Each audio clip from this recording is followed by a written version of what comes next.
When Congress didn't allocate the funds for the border wall, Donald Trump, on February the 15th, declared a national emergency. It was an end run around Congress, so he could build the fortified 1,954-mile wall between the United States and Mexico that will end up costing much more than the billions Trump touted. But we're stepping up now. So we have a chance of getting close to $8 billion. Whether it's $8 billion or $2 billion or $1.5 billion, it's going to build a lot of wall. We're getting it done. We're right now in construction with wall in some of the most important areas. And we have renovated a tremendous amount of wall, making it just as good as new. That's where a lot of the money has been spent on renovation. So just who will be making these billions off this wall? The two main beneficiaries of this enormous budget will be the infrastructure companies and the security and arms industry. The Trump administration, as others before it, is letting infrastructure in the United States crumble.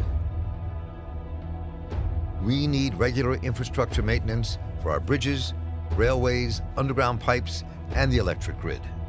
This is how our infrastructure companies survive, and we survive as a society.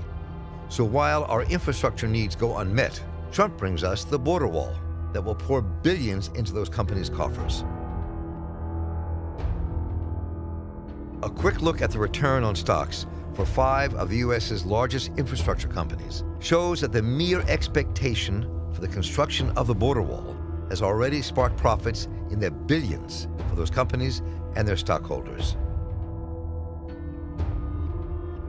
What goes unseen and rarely talked about is that the security and arms companies will benefit the most from Trump's plans to build the border wall. Among those companies is Magal, a former Israeli security company traded on NASDAQ that specializes in wall-mounted guns, cameras, and what they call sterile security zones. Magal's RoboGuard system is an automated robot used to scare people away from approaching the wall, as it simultaneously sounds its ominous alarm. Elbit Systems is the largest Israeli arms company. If the wall is built, Elbit will bring with it its experience from working on the Israeli separation wall that separates the occupied West Bank from Israel proper.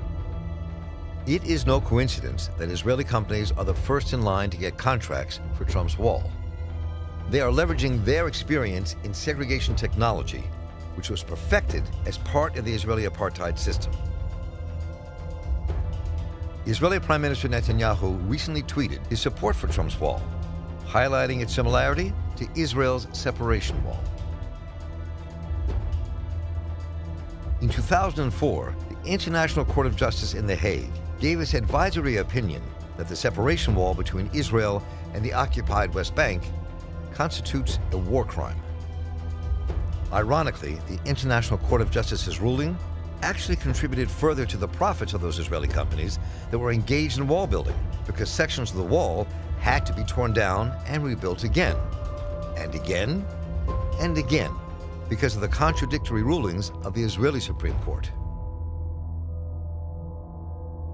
Israel's separation wall ended up costing 4 times the estimated original budget.